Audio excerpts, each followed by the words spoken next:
सपा नेता शाहिद चकिया की तरफ से आजमगढ़ जनपद वासियों और क्षेत्रवासियों को ईद उल फित्र की दिली मुबारकबाद।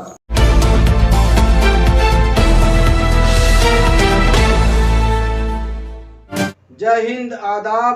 मैं हूं शमीम जलाजपुरी और आप देख रहे हैं खबरों नजर चैनल। सबसे तेज और ताज़ा समाचार देखने के लिए बने रहिए हमारे साथ। अब खबर विस्तार से। नगर पालिका परिषद आजमगढ़ से अध्यक्ष पद के उम्मीदवार निमतुल्ला खां बब्बा की तरफ से सभी नगरवासियों को ईद उल फित्र की दिली मुबारकबाद। शकील कुरैशी असाला की तरफ से आजमगढ़ जनपद वासियों और क्षेत्रवासियों को ईद उल फित्र की दिली मुबारकबाद। आजमगढ़ से खबर है, जहां समाजवादी पार्टी जिला आजमगढ़ के कार्यालय पर एक बैठक की गई, जिसमें समाजवादी पार्टी के राष्ट्रीय अध्यक्ष और पूर्व मुख्यमंत्री अखिलेश यादव जी की घोषणा का स्वागत किया गया कि उन्होंने फैजाबाद और गोरखपुर से स्नातक क्षेत्र से करुणाकांत मौर्य को प्रत्याशी घोषित किया। आज समाजवादी पार्टी के कार्यालय पर और शहर के विभिन्न जगहों पर करुणाकांत मौर्य का जोरदार स्वागत किया गया। बैठक में समाजवादी पार्टी ने फैसला लिया कि लोकसभा उपचुनाव, नगर पंचायतों के चुनाव और स्नातक एमएलसी चुनाव की तैयारी करके सबकी जिम्मेदारी तय की जाएगी। स्वागत कार्यक्रम में मौजूद सपा नेताओं और कार्यकर्ताओं को संबोधित करते हुए करुणाकांत मौर्य ने कहा कि समाजवादी पार्टी के राष्ट्रीय अध्यक्ष अखिलेश यादव ने मुझे जो सम्मान दिया है उसका मौर्य समाज सदा आभारी रहेगा और उनके द्वारा दी गई जिम्मेदारियों पर मैं खरा उतरूंगा। बैठक में ये तय किया गया कि 7 मई को सभी विधानसभाओं की बैठक होगी और ज़िले से प्रभारी और पदाधिकारी बनाकर हर विधानसभाओं में भेजा जाएगा। बैठक में समाजवादी पार्टी के विधायकों में विधायक रमाकांत यादव, विधायक पूजा सरोज, विधायक अखिलेश यादव, विधायक डॉक्टर HN पटेल, विधायक कमलाकांत राजभर, विधायक दुर्गा प्रसाद यादव, पूर्व मंत्री रामाश्रय विश्वकर्मा, हरिप्रसाद दुबे, राम दुलारे राजभर और शाहिद चकिया सहित बड़ी संख्या में नेता और कार्यकर्ता मौजूद थे। स्नातक एमएलसी प्रत्याशी करुणाकांत मौर्य मीडिया से बातचीत करते हुए और खबरों नज़र चैनल से बातचीत करते हुए समाजवादी पार्टी के जिला अध्यक्ष हवलदार यादव ने क्या कहा, आइए हम आपको दिखाते हैं। मैं करुणाकांत मौर्य, माननीय राष्ट्रीय अध्यक्ष अखिलेश यादव जी ने स्नातक क्षेत्र गोरखपुर फैजाबाद से प्रत्याशी बनाया है। क्या होगा? देखिए, स्नातकों और शिक्षकों की तो तमाम समस्याएं हैं जो इस सरकार में कोई सुनने वाला नहीं है। बेरोजगारी चरम पे है। हमारे स्नातक साथी बेरोजगारी के रूप में भटक रहे हैं, दर कोई उनकी बात नहीं सुन रहा है। समस्या है जो स्नातक क्षेत्र है, स्नातकों की समस्याओं को, स्नातकों की मांगों को सदन में उठाने के लिए संविधान में इसको जगह दी गई थी। निश्चित तौर पे सदन में जाने के बाद जो बेरोजगार हैं स्नातक, उनकी मांग को उठाया जाएगा। जो हमारे शिक्षक साथी हैं जो पुरानी पेंशन के लिए लगातार संघर्ष कर रहे हैं लेकिन ये सरकारों के कानों पे जू नहीं रेंग रहा है, तो उसके संबंध में सदन में उठाने का काम होगा। सदन में निश्चित तौर पे जो इनसे संबंधित समस्याएं, शिक्षा से संबंधित, शिक्षा महंगी होती जा रही है, गरीब के बच्चों को शिक्षा उच्च शिक्षा में जाना बहुत ही दुर्लभ हो गया है। तो निश्चित तौर पर इन सभी चीज़ों की मांग सदस्य बनने के बाद किया जाएगा।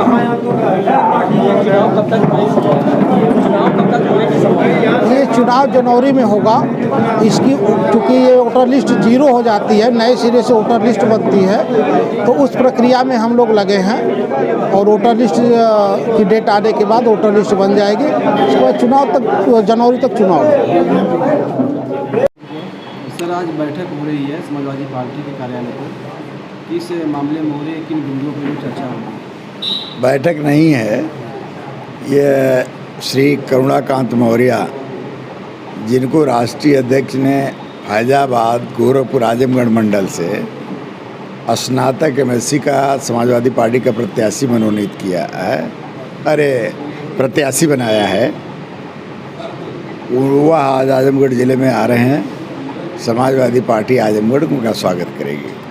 राष्ट्रीय अध्यक्ष अखिलेश यादव की तरफ से ये कितना बड़ा और कितना अहम कदम है, ये फैसला जो लिया उनको बनाया गया प्रत्याशी? तो फैसला उनका हम लोग स्वागत करते हैं। भाई, किसी भी साथी को उन्होंने प्रत्याशी बनाया, सोच समझ के बनाया, तो उनके फैसले का हम लोग स्वागत करते हैं। मौर्य समाज से आते हैं और मौर्य समाज में जो है इससे कितना अच्छा संदेश जाएगा? देखिए, ये पिछड़े समाज के नेता हैं और मौर्य समाज में पैदा हुए हैं और इन्होंने हमेशा दबे कुचले गरीबों की राजनीति किया है और बहुत ही संघर्षशील व्यक्ति हैं और राष्ट्रीय अध्यक्ष ने इनको प्रत्याशी सोच समझ के बनाया है कि जनता की समस्याओं को लेकर के लड़ने का काम करेंगे। कहाँ कहाँ स्वागत होगा आज़ादी? आज कई जगह स्वागत, पूरा तरौलिया से ले करके अभी देखिए सैदा में, करतारपुर में, सभी जगहों पर स्वागत होते आ रहा है और यहाँ कार्यालय पर भी हम लोग स्वागत करेंगे। उत्तर प्रदेश में बीजेपी की सरकार है और जो हालात हैं पूरे प्रदेश के और आजमगढ़ के, आप लोग जो कई बार जो अधिकारियों से मिल रहे हैं, चाहे वो समाजवादी पार्टी के कार्यकर्ताओं पे मुकदमा जो दर्ज करने का मामला हो या और जो मामले हैं, क्या लग रहा है आपको ये सरकार जो है कैसे चल रही है? देखिए, यह सरकार तो शुद्ध रूप से हिटलर के रास्ते पर चल रही है। इस सरकार का न संविधान में न लोकतंत्र में कोई विश्वास। ये तानाशाह सरकार है। लोकतंत्र की सारी मर्यादाओं को ताक पे रख करके ये अपने विरोधियों को बुलडोज़र से उनके मकान, उनकी ज़मीनें गिरवाने का काम कर रही है। जो इनके खिलाफ बोल दे रहा है उसके खिलाफ यह तुरंत बुलडोज़र लगाने का काम कर रहे हैं। अभिव्यक्त की आज़ादी हमारा संवैधानिक अधिकार है और कोई भी व्यक्ति किसी भी व्यक्ति को उसके गुण दोष के आधार पर बोल सकता है, लेकिन पहली सरकार है जो अलोकतांत्रिक तरीके से लोगों के अधिकार को दबा रही है। एक तरह से वह दमन का रास्ता अख्तियार कर लिया है। जो लोग बोलेंगे, जो लोग उनके खिलाफ आगे लड़ेंगे, उनके खिलाफ हम दमनात्मक कार्रवाई करेंगे। या उनका विचार जो पैदा हुआ है यह हिटलर का विचार था और निश्चित तौर पर आने वाले दिनों में इस प्रदेश की जनता तो खड़ी ही खड़ी होगी। देश में इनके खिलाफ माहौल बनेगा। लोग इतने दिनों में ही जान गए कि जो इन्होंने वादा किया, अभी आप बिजली नहीं मिल रही है, बिजली की वसूली की जा रही है, बिल की वसूली की जा रही है। इन्होंने कहा हमारी सरकार बनने के बाद बिजली बिल आधा वसूला जाएगा, आधे रेट में, लेकिन कहाँ हो रहा। तो लोगों को अनायास परेशान किया, बिजली मिल भी नहीं रही है, कानून व्यवस्था बद से बदतर है, महंगाई दुगुना हो गई है। आप देखिए डीजल का दाम, पेट्रोल का दाम, गैस का दाम, अब तो चाय पकौड़े भी महंगे हो जाएंगे।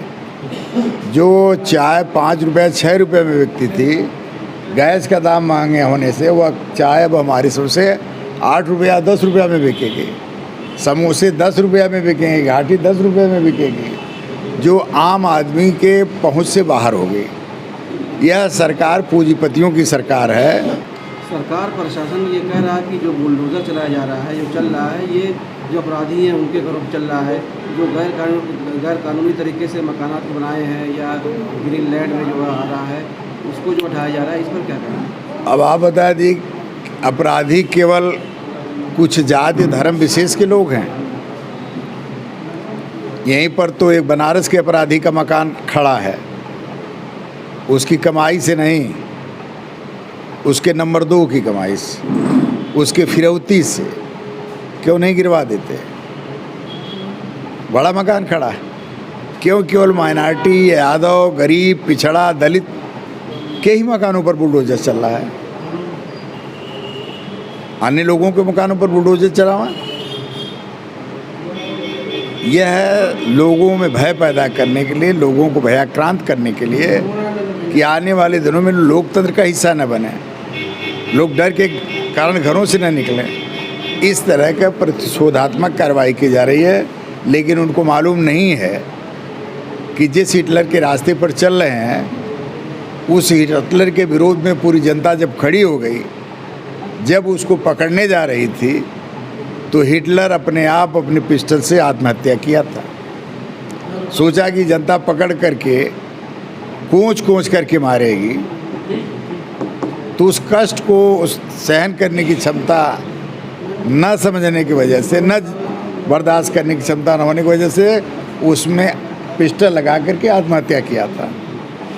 तो तानाशाह की उम्र बहुत ज़्यादा नहीं होती। समाजवादी पार्टी किसी तानाशाह से नहीं डरती है, उसके खिलाफ बराबर लड़ाई लड़ेगी और उसको आने वाले दिनों में शिकस्त देने का काम करेगी।